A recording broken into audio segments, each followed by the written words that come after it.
Welcome to UC Santa Barbara Career Services Virtual Workshop Series. Our mission is to educate and empower all students and recent graduates to prepare for and pursue success. You are currently viewing the LinkedIn workshop. The goal of this workshop is to help you utilize LinkedIn as a networking tool and effectively present your experience, skills, and competencies in your profile. This video will cover 5 chapters: build your profile, grow your connections, get involved and engaged, search for positions, and develop your presence. To facilitate today's learning about LinkedIn, we will tour the LinkedIn platform. As the presenter of this workshop, I have set up my profile to demonstrate key considerations and strategies that we will go over today. If you do not yet have a profile, you can navigate to linkedin.com to set up your free LinkedIn account. Additionally, I encourage you to follow along using the LinkedIn tips on the UCSB Career Services website, which follows a similar outline of information about LinkedIn. You can do this by navigating to the URL on the screen in front of us, or clicking the link in the description below. Let's get started.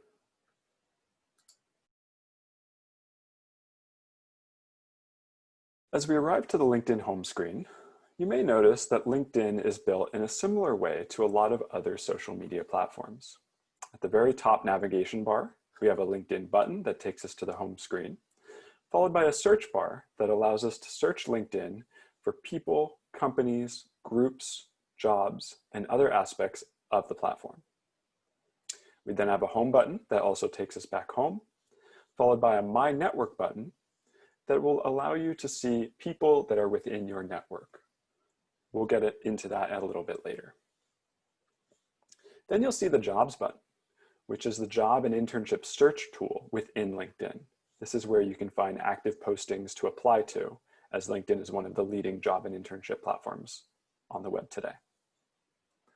Next, you'll see a messaging button, which gives you access to seeing the direct messages or private messages from people you're connected with and others as well. Next, you'll see the notifications bell, which gives you recent updates that you should know about within your LinkedIn profile, followed by the Me button, which allows you to update settings and privacy and other aspects of your account.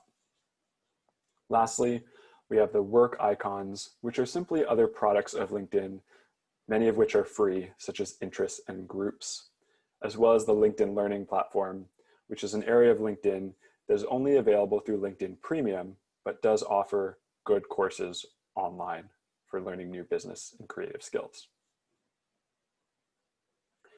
As we get familiar with this page, you may notice that the left side of the page gives you a miniature version of your profile with key statistics about who has viewed my profile and views of recent posts.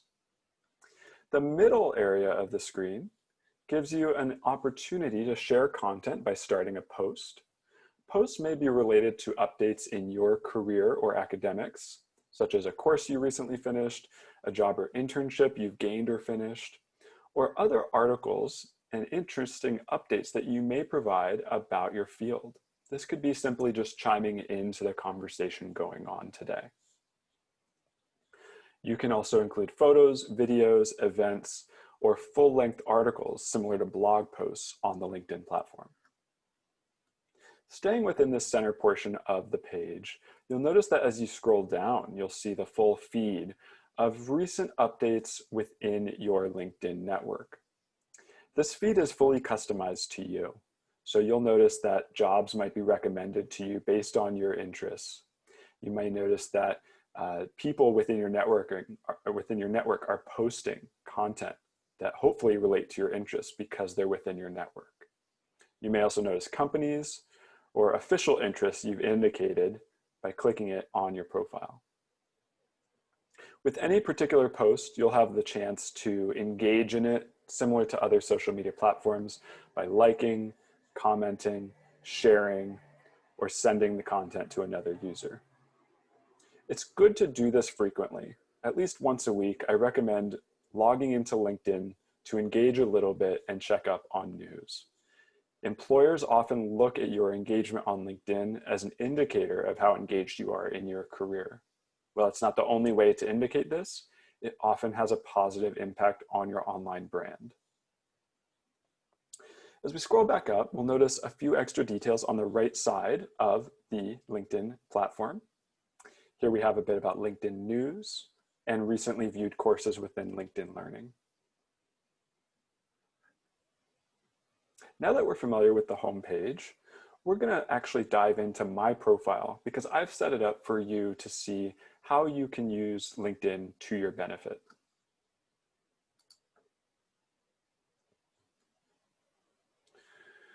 We're currently seeing the internal view of my profile, though this looks similarly to how you might see it as someone who's not connected with me or someone who is connected with me. You'll see in a bit that there's a few ways to adjust that based on who is viewing your profile. But for now, we're looking at the core components of the profile. The first thing you may notice about my profile is that I have a headshot. Similar to research done on babies in psychology, we know that people look at faces for emotion to get a sense of human connection. So we recommend always having a headshot profile, except for in very special circumstances. Research shows that your profile is many more times likely to be seen if you have a headshot. A headshot doesn't have to mean that you paid hundreds of dollars for the picture. Though we offer a free headshot picture at every UCSB career fair on campus, we also recommend simply thinking about a few key steps to taking your own good professional headshot photo. Some of those key steps are simply ensuring that the photo is cropped from about your chest to a little above your head, ensuring that you're dressed in professional attire that's similar to the job you would be aiming to get. And also thinking about lighting. You want your background to be fairly neutral and non-distracting, and you want the lighting on your face to be brighter than the lighting on the background. That means don't have a bright window in back of you or any bright source of light in back of you. This photo does not have to be taken by a professional photographer. Once again, it could be taken with a smartphone, but it needs to have a professional look to it, so make sure you think through these steps. Also, you may notice an image above my profile picture, which is called the background image. This is an optional space that you can utilize, but I do recommend thinking about it because it's a fairly easy opportunity to brand your profile in a consistent way that actually is very strategic with your goals for your profile. Meaning, consider an image that captures the brand you're trying to give off in your career. That could be an image that looks like the field or industry you're trying to enter, or it could be an image that looks like the region you're trying to work within, such as the Los Angeles city skyline, or the UCSB coastline, or the San Francisco Golden Gate Bridge. Make sure that any images you use are not copyright protected. But bonus points can also be given, so to speak, if you have an image that actually shows you in action. This is a nice way to give users a powerful glimpse into your career. Even if you are a current student, you might think about handing a camera or your smartphone to a friend in class next time you have a presentation, or next time you are in an important moment in your career. This could potentially be a good space to use that image for. As you'll see, that's what I'm currently doing on my profile. Next, I want to point out the importance of the name on the LinkedIn profile. While you might think that your name is a very simple thing to enter, you actually want to pause and make sure it's strategic. You'll notice that I have my middle initial as well as my pronouns. What I recommend for you is to consider, if you have a fairly common name, like mine, Eric Wilder, I recommend that you consider thinking about how will my name be found easily if someone is searching LinkedIn or searching Google and I want them to find me. For me, there are other Eric Wilders online, so I use Eric S. Wilder as a way to distinguish myself from the average Eric Wilder. And more importantly, I write my name this way on both my resume and my cover letter, as well as my professional emails and my LinkedIn profile. That ensures that people can find me, specifically employers, when they're looking me up online. Another consideration with your name is if you have a nickname. This is important to consider to ensure consistency with how you write your name across all of your professional materials. Next, I want to point out the LinkedIn headline. This is perhaps the most important section of LinkedIn, and though it's only one line, it actually deserves a lot of thought. Your headline appears in almost all instances of people searching you on LinkedIn, and it is a space that you can customize to include anything you want. By default, it shows your current status. So for many of you, it may show student at UC Santa Barbara. But because there's many thousands of students at UC Santa Barbara, we recommend being more specific to brand yourself in a more unique and distinguished way. There's different formats of a LinkedIn headline that you can utilize. Right now, you're seeing a format that's simply a statement, a one-line statement about me. Now, that doesn't necessarily have an official title in it, so it's a little more customizable or malleable to what you want to achieve and what you're trying to convey yourself as. Another format can be simply a list of keywords. So that could be sort of like phrase number 1, followed by phrase number 2, followed by phrase number 3. It might be something for mine like digital transformation, career education, and perhaps leader. No matter which format you choose, it is good to think about keywords, because this is the most important section for keywords to know, what is my audience searching for? What are they looking to find? And how can I try to convey that keyword in my headline in a realistic way that doesn't exaggerate or stretch the truth, right? We never want to do that, but we do want to engage our audience with the words that they're looking for. So this headline can evolve with you. You do not have to feel like this headline is your career slogan for the rest of your life. Similarly to a company slogan, we wouldn't want to update it too frequently. Otherwise, our audience will start to get confused about who we are. So I'd recommend thinking through this and then setting it for about 6 months before you update it again. I'm going to scroll down a little lower here. We'll notice this little widget on the screen that says open to job opportunities. This is a relatively new feature of LinkedIn that allows you to indicate whether you are actually open to new jobs. It also lets you choose whether only recruiters or everyone is able to see this. Be sure to read the settings carefully here to select your option of choice. But generally, as a career counselor, I recommend being passively open to job opportunities at any point in time, because you never know when that next opportunity is going to come. Scrolling down a little further, you'll notice the About section. This section used to be called Summary, and it's been updated recently by LinkedIn to refocus its interests for you a little bit more. With About, imagine that this is going to be an elaboration of your headline. Similarly to how you might go about an answer to tell me about yourself in an interview, or an introduction at a career fair, or even how you might introduce yourself in a cover letter. This is a chance for you to briefly say a little more about yourself and intentionally describe your career experiences or academic experiences in a way that relates to your audience. So this is also worth quite a bit of thought, similar to your headline. Also with this section, you'll notice that only the first couple of lines show before it develops a little see more link. That means you should put extra thought into what is those first 2 lines for me? What do I want people to see before they have to click see more? Now for me in my About section, I've written a little more than I recommend for most people, but that's okay, because my brand is a little more long-winded than most. However, for you, I recommend about 1 to 2 paragraphs. Make sure those paragraphs are focused on relevant accomplishments or stories about your career. We don't want to get too personal with it. We want to keep it focused on school and career, and perhaps other interests outside of that, but not getting into too personal of stories. There's different formats you can take in this About section. So whether you go with an accomplishment set of bullets, like the current highlights I have currently, or you have a more storytelling tone, like the paragraph that starts off my About section, it's important to think about what format you want to use. So I recommend that you check out our LinkedIn tips page on the Career Services website for more samples of the About section. Most importantly, make sure you include relevant keywords here, similar to your headline.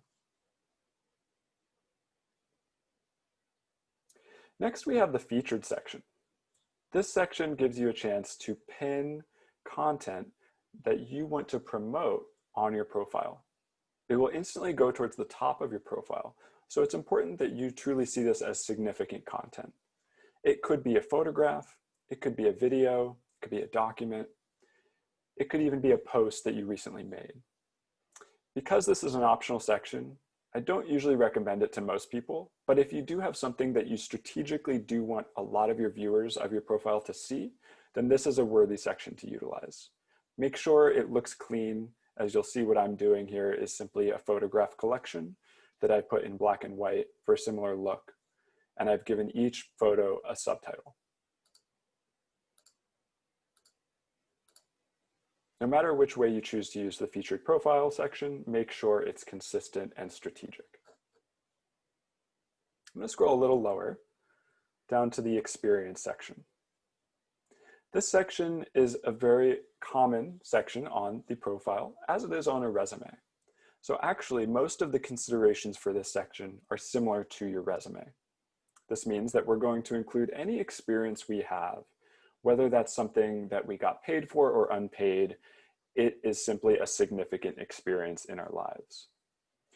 So we might see this happen to have full-time jobs, part-time jobs, internships, whether paid or unpaid, volunteer work that's significant, involvement outside of class, extracurricular activities, on-campus organizations, or other key roles we've played. For each experience we choose to include here, we're going to include the name of the organization. In this case, it's UC Santa Barbara for me, as well as the start date and the end date that we've had. In addition to this, we'll include our title. Make sure we spell everything correctly and that we use official language for these titles, for these dates, and for these employer names. Optionally, you have the chance to include a description that elaborates on your experience. Many people don't utilize this space on LinkedIn, but I typically recommend doing it because it does give you a chance to have more keywords on your profile and just tell a more detailed story to your viewers. For starters, you can certainly copy and paste the bullet points from your resume into this section on your LinkedIn profile. It is perfectly fine to have a matching set of information here. However, you may notice that over time, professionals tend to update their LinkedIn profile to have a little more of a storytelling tone. The thought there is usually that the resume is the first point of contact for many application processes, where an employer might see something they like on your resume and go to your LinkedIn profile, especially if you link to it in your header, which we'll get into in a minute. But once they get to your LinkedIn profile, it's nice to engage them a little further and give them a bit more detail or a bit more of a storytelling tone to your career. This can be more of an overview, but it's just simply in different terms than the strict bullet points that was on your resume. With this said, either format is fine. Just be sure to be consistent throughout your entire profile.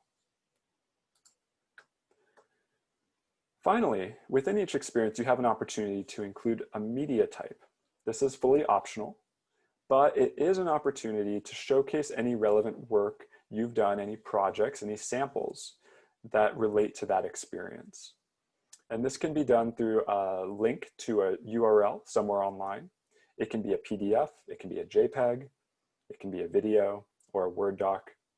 Any other type of file works well here. Of course, consider any copyright or privacy considerations with that employer or organization that you created that work with. Most importantly, make sure it has a clean look overall. If you utilize this space, I do recommend having a subtitle as well as a description for each of your works. I'm going to keep scrolling past my experience section to arrive to the education section. This section is also very common and important on your LinkedIn profile because if you're listening to this workshop today, you have a UCSB education, even if it's in progress. Education includes any degree or certificates you've obtained. And similar to the experience section, we're going to include the school or organization that you obtained that education with, as well as the official degree name or certificate name. Be sure not to misspell anything, as that does not have a professional look on your profile. Also similar to Experienced, you can add a description to each of your education sections. And this will be either bullet points or a more descriptive storytelling tone. Again, you can simply match it to your resume here, or you can provide a little more context if you'd like. You also have the opportunity to include media, such as sample papers that you wrote in your degree program, or samples of projects that you completed. Next, there's a licenses and certification section. This one is usually not very utilized by current students because licenses and certifications are not that common for UCSB degrees. However, we do recommend thinking about this. If you've obtained any official trainings or certificates, they could potentially go here. More often than not, as you develop in your career, you'll be adding to this section over time. This section is followed by the skills and endorsement section. Rather straightforward, you'll find that this section is simply a collection of keywords of skills, abilities, or knowledge areas that you've gained throughout your career in academics. Mostly, I like to think of this as simply a list of keywords. And it does not need to be things that you are an expert on, but imagine that you can back it up if someone asks you, oh, so what do you know about blank? Be able to answer that. If you add a skill to this section, you'll find that you can click on it for a little more information about that skill, as well as ways to learn more about it and see who in your network has that skill in common. So it's kind of a cool thing. As we scroll a little further, I'd like to point out the recommendation section. This is perhaps one of the most important sections on LinkedIn. While it's not the most commonly used like the ones we've seen above, it's very important to utilize for your career strategy. Similarly to any online consumer who's buying a product, they might go to a big company's website like Amazon and try to find a company to buy a product from. They might then see a product that arrives in their search results and go to the trusted reviews to see reviews from past customers of that product. LinkedIn is not that different from this, in that an employer is actually looking for your profile with similar thoughts. You're a stranger to them, and you need to have a recommendation section to help them feel like you're a trusty candidate. So as you think about recommendations, it's similar to asking for a letter of recommendation. You need to be connected with the person in your network on LinkedIn, and to do that, you would simply ask for a recommendation. Rather than a full letter, however, this is simply a 1 to 2 paragraph recommendation that sits on your profile and can be seen by visitors. I recommend that you think about 2 to 3 people to reach out to, whether those are faculty members, TAs, supervisors, peers you've worked with before, or other professional contacts. These are all potential people that could recommend you on LinkedIn, but we want to avoid friends and family members.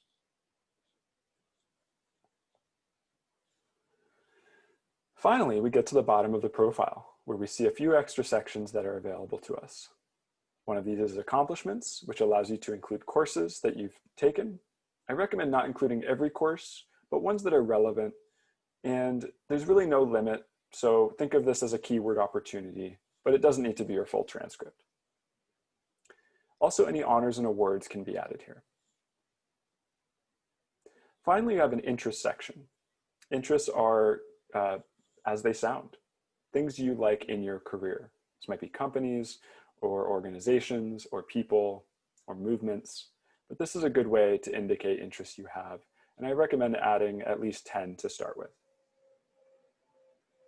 There's other profile sections that you can add by clicking the button at the top right corner. And because I don't have every section on my profile, I do recommend that you go through that to see. There are sections on volunteer work, language, and other topics. Now that we've completed the profile review, we're going to go over to the Edit Public Profile and URL section. This is a chance for you to see what the public sees when they view your profile. Particularly important if you are a little concerned about the privacy of your profile. This is a good area to customize to your interests. First, we recommend personalizing the URL for your profile. In the upper right corner here, you can see the Edit Your Custom URL box, where you can edit your URL with the keywords of your name and perhaps any other important words that you might use with your career. Be sure to think this through, as it's nice to have a similar look to any professional emails you use or other websites you utilize.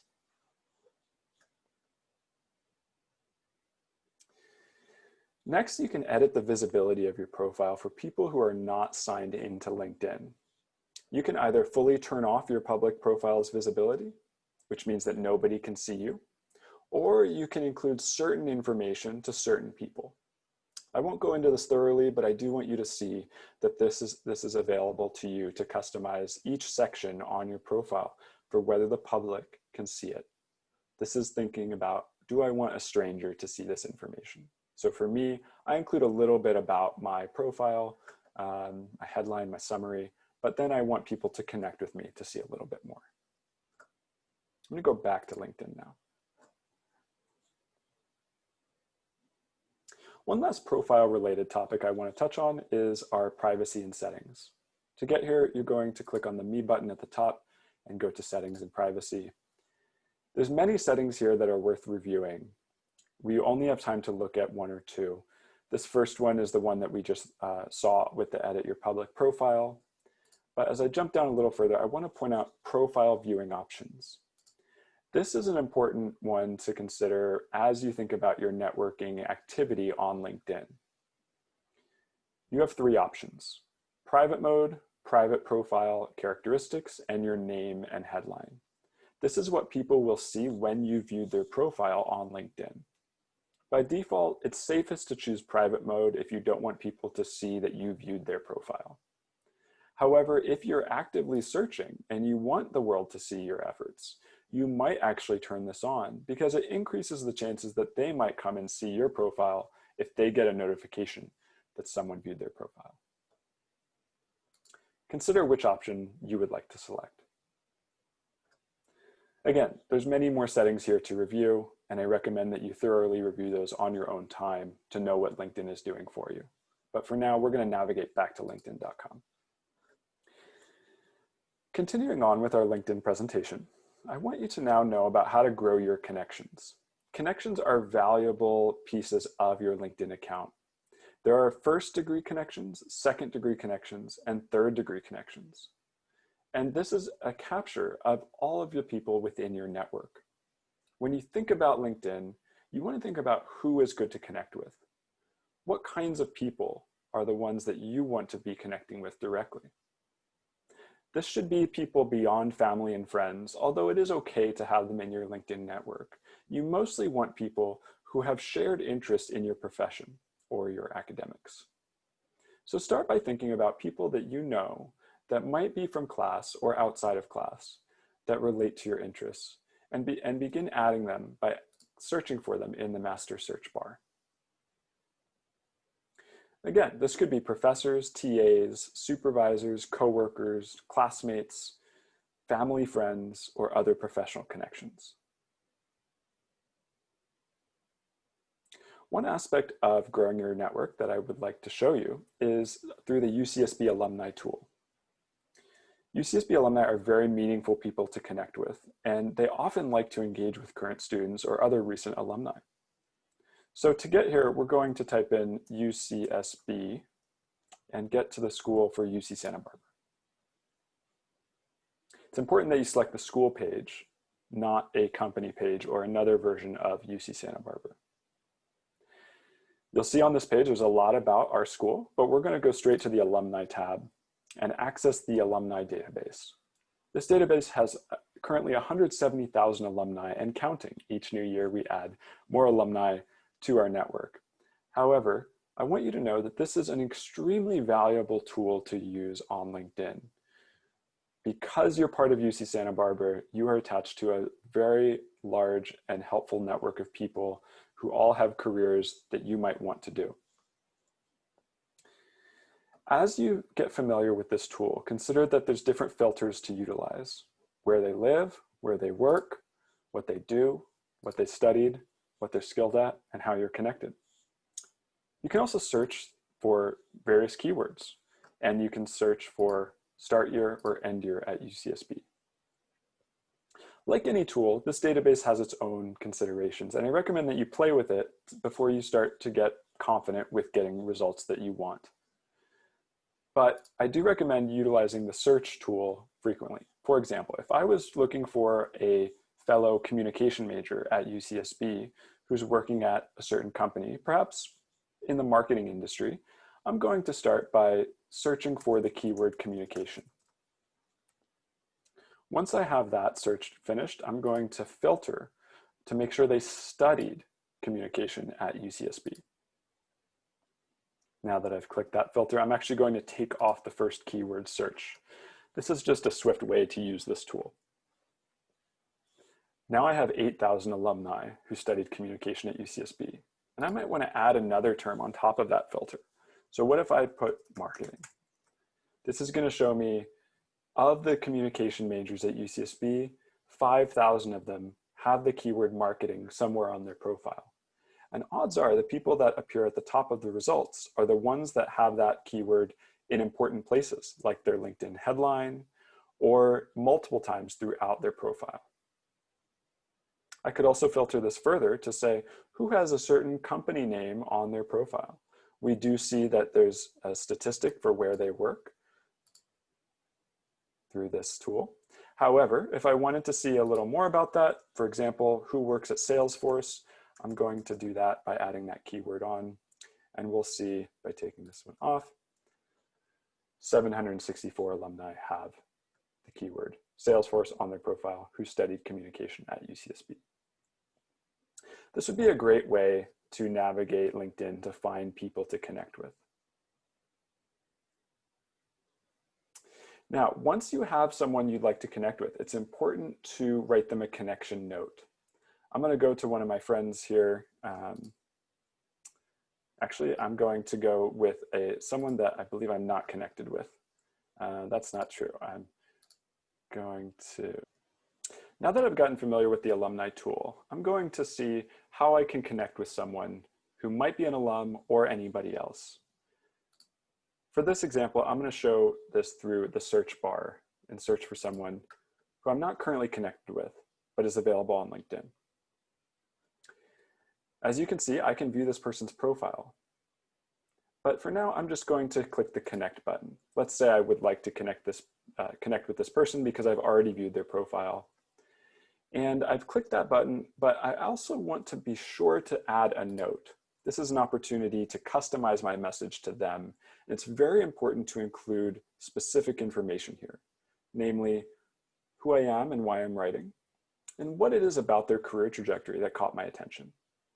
Because there's only 300 characters available here, we want to be very efficient in our writing. So check out the Career Services website for tips and examples of this note.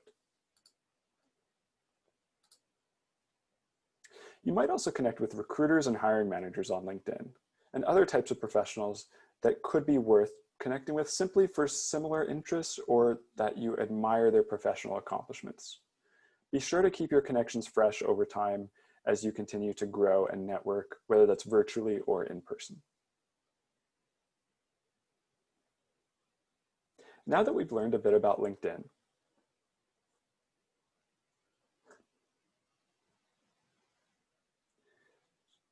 Now that we've learned a little bit about LinkedIn connections, I want to show other ways that you can get involved and engaged on the platform.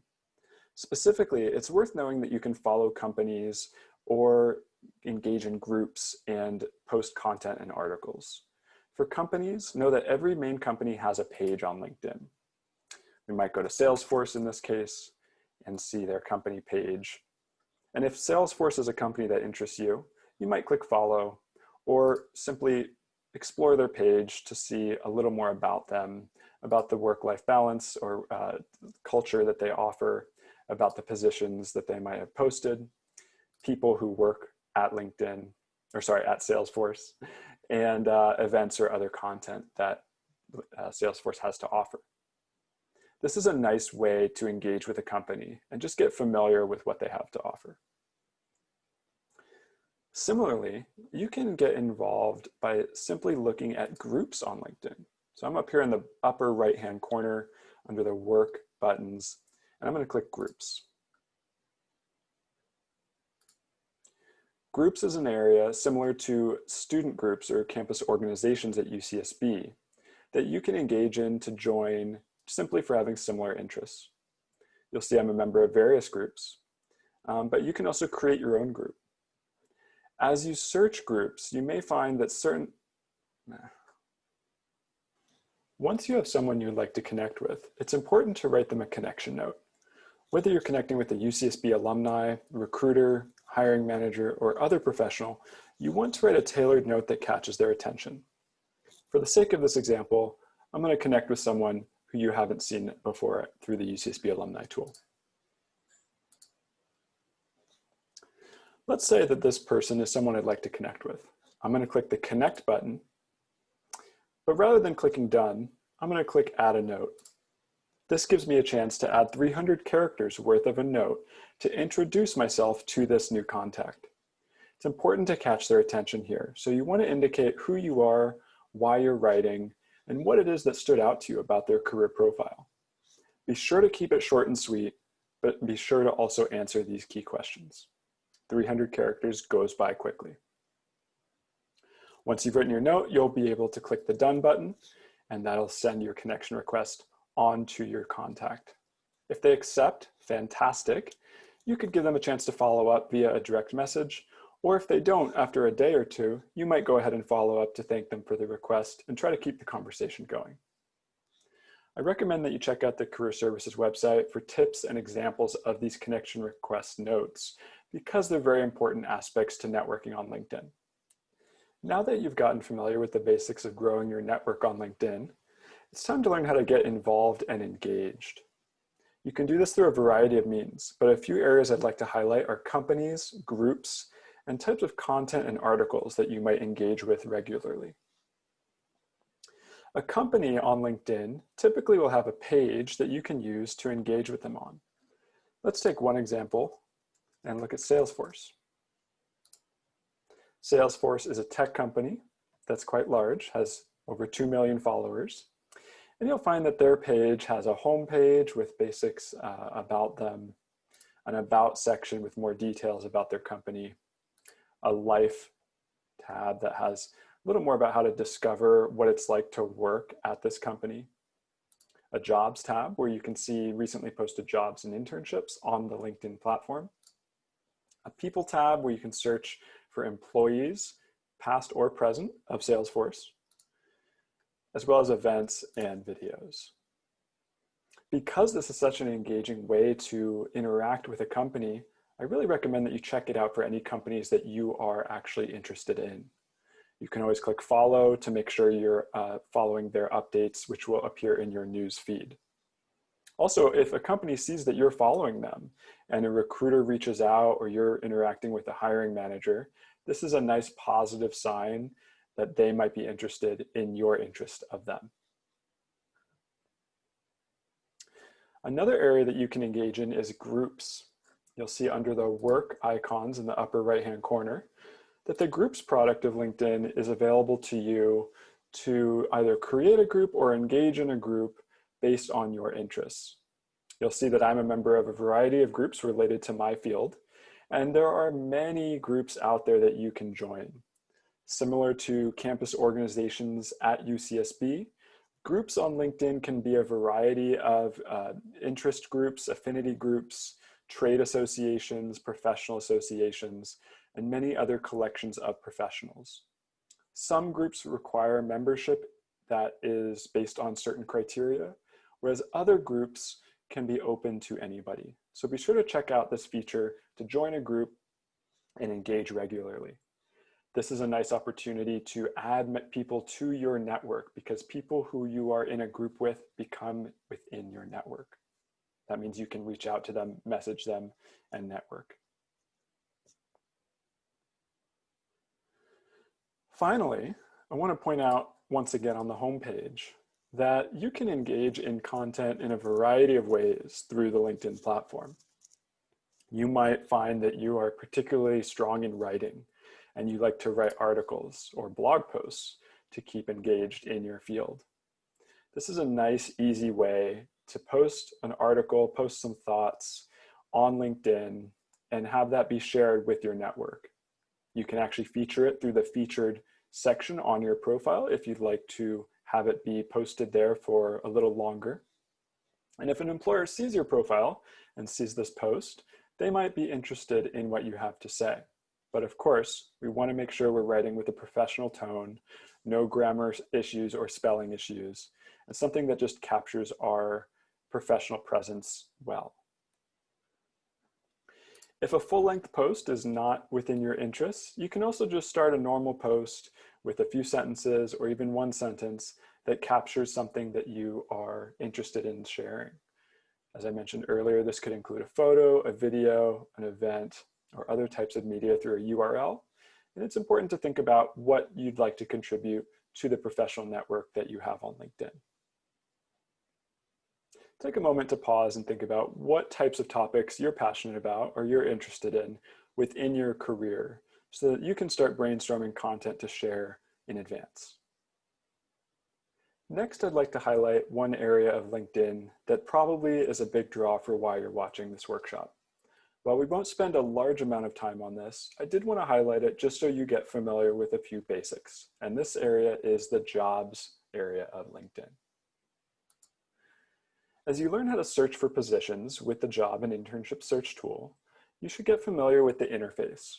Like any search tool online, it's important to know the filters and settings that are available to you to help you find the results that you're looking for in your job or internship search. Currently, LinkedIn shows the master search bar at the top, where you can search by title, skill, or company, alongside a location search bar that you can use to search by region. For the sake of an interesting example, we'll type in a few keywords here alongside a city, and you'll find that some results instantly appear. You can also then filter your results further by certain criteria, such as the date that the posting was posted, the experience level that it has associated with the role, a company that it might be with, the job type that the position is held at, and whether it's remote or other LinkedIn features that may be of interest. You can also click the All Filters button to find even more filters available to you. While this may seem fairly straightforward, it would also surprise you to find out how many people actually don't pause and use the filters that are available to them. Be sure to customize your search so that the positions that are appearing are interesting to you. And if they're not, go back and try other search parameters. You don't want a search that's so narrow that you're not finding any positions to apply to. But you also don't want a search that's so wide that there's too many positions and most of them are not within your interest or skill level. Once you have a search that you like, be sure to click the Job Alert button to toggle that on and start to receive alerts on a regular basis. You can choose either daily or weekly, and you can choose to get notified via email, notifications, or both. Once you have that saved, you'll start to get notified through your means of choice.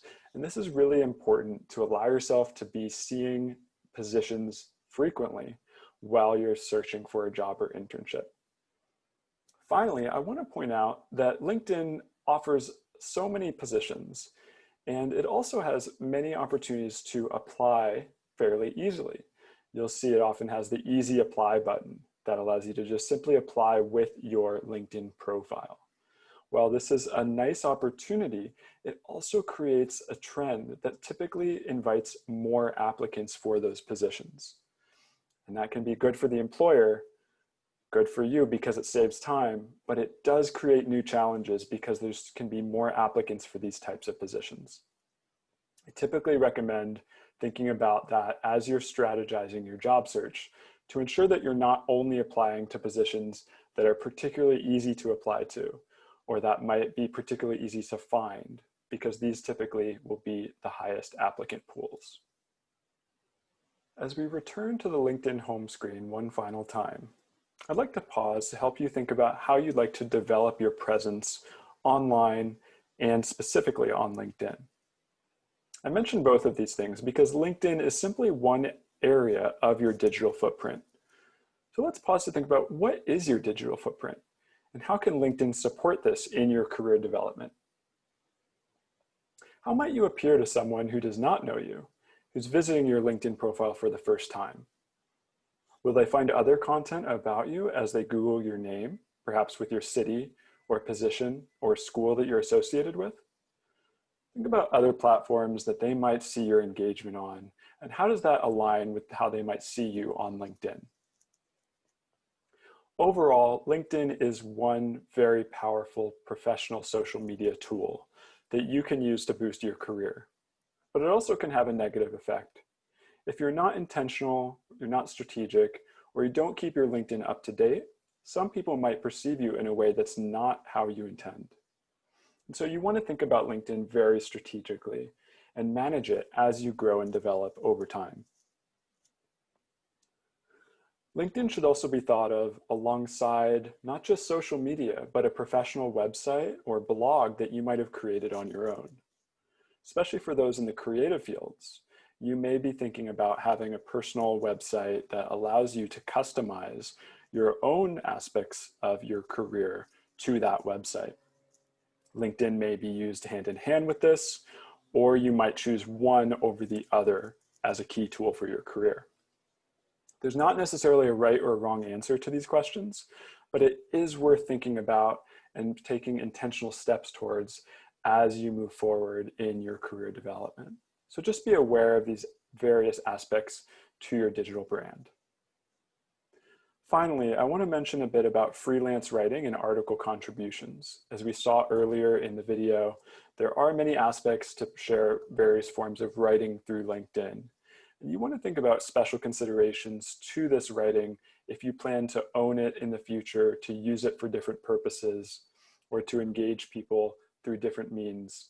LinkedIn is one platform, but it's not the only platform for this. As we wrap up LinkedIn, I thank you for watching this virtual workshop video.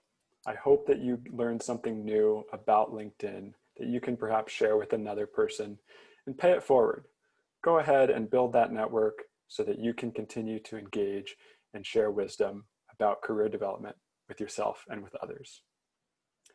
For more virtual workshops, check out the YouTube channel of Career Services, or check out the Career Services website at career.ucsb.edu for more tips, services, and content. Thanks for watching.